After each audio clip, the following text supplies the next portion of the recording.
Okay, today's story is probably one of my more well-trodden stories of all time. Last night I went to a wedding of a dear friend, and we were requested to become dressed as our spirit animal, which I thought was an interesting challenge. And then I started thinking about spirit animals, and then that led me to a story, which is one of my standard stories, so I thought it was time to go ahead and tell it to you guys. For those of you who don't know, I have a tattoo of a octopus on my right leg. It covers the greater portion of my right leg and extends up my back and down to about my ankle. This tattoo I've had for about 10 years now. But in the preceding 10 years leading up to that, I could feel the tattoo on my body. I could feel how it held on, how it wrapped around, how its legs were on. It was something that when I went to work with the artist to actually lay it out, I could tell him where each one of the tentacles lay and how they held on and sucked onto my body. I had this recurring dream probably for, 10 years, I think earlier, before that was the cat, actually went ahead and got the work done. So people ask me why an octopus. There's a lot of reasons. Octopuses are very, very intelligent animals. They've been on this planet about 3.5 million years as a mature species. We've been on this planet for about 180,000 as a mature species.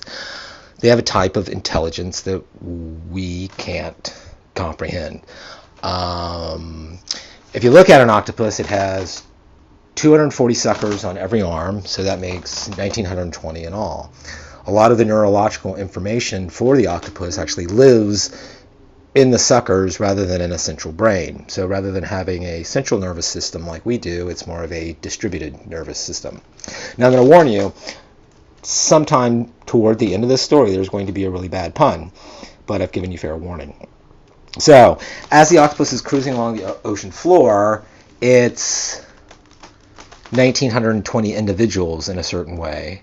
And when it finds something interesting, a few of them gang up, more of them gang up, and it becomes a single individual with big eyes that are capable of seeing, that are capable of learning through observation. There's tons of stories of researchers who had an octopus in a tank who, at some point learned how to unlock the tank, open the tank, climb out of the tank, crawl across the room, eat all of the crabs out of another tank after unlocking it and getting into it, locking it back, crawling back across the room, crawling back into its tank, closing it and locking it behind itself, bewildering researchers for months as to who's eating the crabs. This intelligence is not even, some of our closest relatives and primates and macaques can't really learn through observation yet. An octopus can learn how to open a jar by watching a monkey do it. So what does this all mean for me, and what is the moral of this story, and where is that pun that I promised you? So, 240, 1,920 in all. It's sort of a community. It's sort of an individual. And this is kind of my feeling for humanity.